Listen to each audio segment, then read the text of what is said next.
Donc c'est évident en tout cas que la psychothérapie s'adresse à toute personne qui souffre. Et si c'est l'entourage, bien c'est possible aussi que cette personne puisse rencontrer un psychothérapeute et puisse être aidée. Parce que le psoriasis est une maladie qui a des effets sur le corps de l'autre. Et ça peut générer des peurs, des angoisses. Ça peut aussi avoir des effets sur la vie quotidienne, sur la sexualité. C'est quand même quelque chose qui n'est pas à prendre à la légère. Et si l'entourage souffre, il peut venir en parler. Et c'est aussi une façon pour lui qu'il reprenne sa place dans cette relation. Parce que parfois aussi, ça devient une relation à trois. Toi, moi et le psoriasis. Alors, c'est important que chacun reprenne sa place à ce moment-là. C'est dommage que ça soit là entre deux personnes, en fait. Et parfois, ça devient même limite un deal, en fait, dans la relation.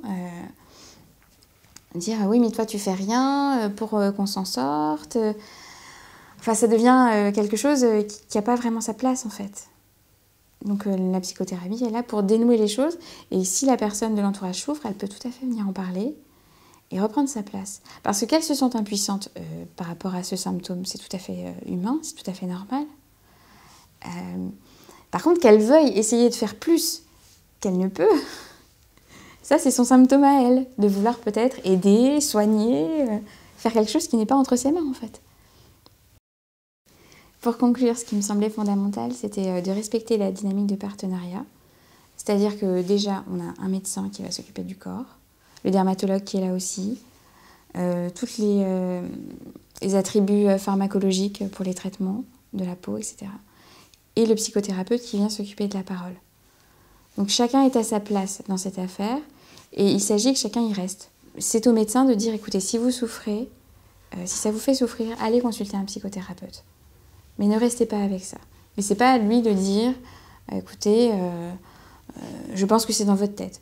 Voilà, il va résumer les choses, il va poser peut-être quelque chose qui peut vraiment clouer un patient sur place pendant des années, quoi. La psychothérapie, c'est là pour apporter une bouffée d'air pour que la personne puisse traverser cette maladie, ce symptôme, voilà, quelle que soit sa façon de le lire à elle.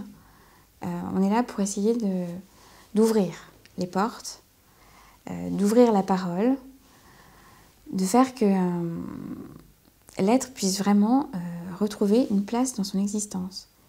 Hein, c'est important qu'une personne ne passe pas 5 ans de sa vie enfermée chez elle avec ce symptôme. Enfin, c'est quand même terrible qu'une personne en arrive là à un moment donné. Et la psychothérapie est là pour faire que l'être puisse s'apaiser, qu'il puisse retrouver le chemin de sa vie. Quel que soit le chemin qu'il choisit, ça c'est pas le problème du psychothérapeute, mais vraiment qu'il puisse se réinscrire dans une existence qui tienne la route. Avoir un travail, avoir une vie amoureuse, avoir des amis, voilà, c'est ça qui compte.